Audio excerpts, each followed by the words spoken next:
सुकेश, मुझे एक चीज बताइए, आप संपादक हैं, आप अपने रिपोर्टर्स को बताते हैं क्या स्टोरी करनी है, कैसे करनी है, क्या कुछ करना है।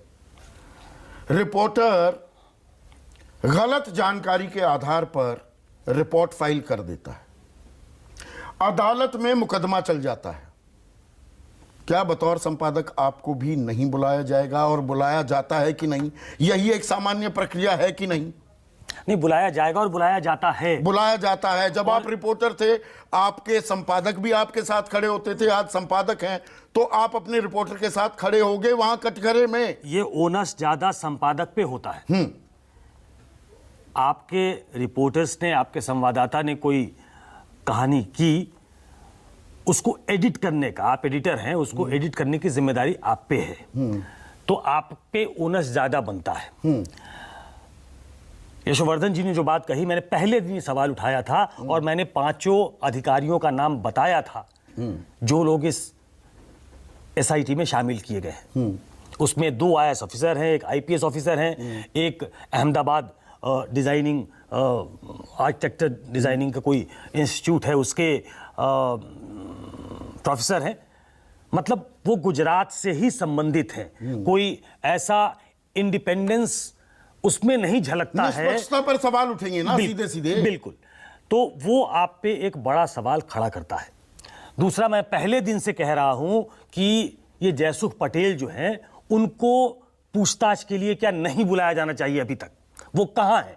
वो क्यों नहीं मिल रहे पुलिस को? क्या पुलिस ने खोजबीन की है उनकी? मैं ये जानना चाहता हूं। मैंने अपने संवाददाता को भी कहा है, और वो भी पता करने की कोशिश कर रहे हैं। एसआईटी फॉर्म हुए 6 दिन से ज्यादा हो गए हैं। अगले दिन हो गई थी। मैं ये जानना चाहता हूं कि एसआईटी की कितनी बैठक हुई है। 135 या 37 लोगों की जान गई है। क्या ये एसआईटी बना के सिर्फ ये दिखाने की कोशिश तो नहीं है कि हम बड़े गंभीर हैं? वो कोशिश दिखनी चाहिए आपके एग्जीक्यूशन में कि एसआईटी ने अभी तक क्या किया। एकमात्र अधिकारी के मुलाजिम, उनका एफआईआर जो होती है उस बिना पर अगर 2 मैनेजर गिरफ्तार हो सकते हैं, मालिक क्यों नहीं हो रहा? ये बेसिक सा सवाल मैं पूछ रहा हूं। मैं कह रहा हूं कि मालिक को बुला के अभी तक पूछताछ क्यों नहीं की गई? आप ये कह सकते हो, और लोकल जो अधिकारी हैं वो कह रहे हैं कि हमारा बस चले तो उसको गिरफ्तार कर लें, लेकिन कोर्ट सबूतों के आधार पे चलता है। जो उनके मैनेजर के पास सबूत, मैनेजर के खिलाफ सबूत मिल गए, मैनेजर मालिक के खिलाफ नहीं मिल रहे, जिन्होंने बाकायदा प्रेस कॉन्फ्रेंस करके, सार्वजनिक प्रेस कॉन्फ्रेंस करके इस पुल को खोल दिया। जो अधिकारी हैं उनका कहना है कि मैनेजर अगर इस तरीके के लीड दे तब हम उनको गिरफ्तार करें। चलिए भाई, गिरफ्तार इतना आपको छूट देता हूं, लेकिन आप बुला के पूछताछ तो कर ही सकते थे, क्योंकि सब कुछ सबके सामने प्रेस कॉन्फ्रेंस करके इसको खोला गया था। अभी तक मात्र एक सरकारी अधिकारी झाला जो है, जो मंडल माफ कीजिएगा मोरबी नगर पालिका के चीफ ऑफिसर हैं, हाँ। सिर्फ उनको सस्पेंड किया गया है।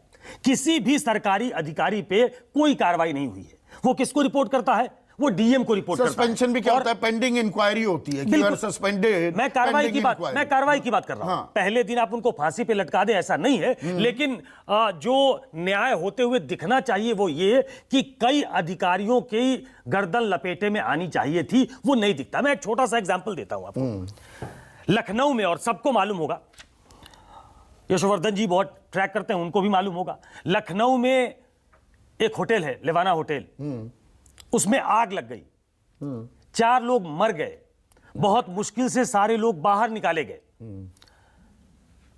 बहुत सारे लोगों को सस्पेंड कर दिया गया। ऐसा लगा जैसे कार्रवाई हो रही है। आपको मालूम है उसमें क्या हुआ? उसमें इंक्वायरी चल रही थी, कोर्ट में मामला है, और मेरी जानकारी में पावर कॉर्पोरेशन के 2 इंजीनियर जो सस्पेंड कर दिए गए थे, उनको पावर कॉर्पोरेशन ने बहाल कर दिया फिर से। जब यह बात कोर्ट को पता लगी तो कोर्ट ने झाड़ लगाई कि अरे ये तो सस्पेंड थे, ये बहाल कैसे हो गए? और जो मंडल आयुक्त हैं, उन्होंने जो प्रिलिमिनरी इंक्वायरी की उसमें इन दोनों इंजीनियर्स का नाम है, उनको दोषी पाया गया है।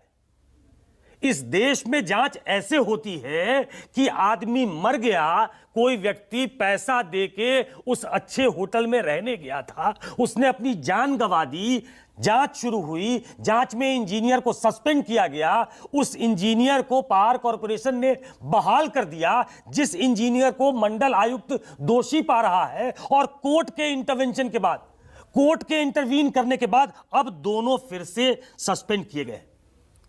यह हमारे यहां जांच ऐसे होती है।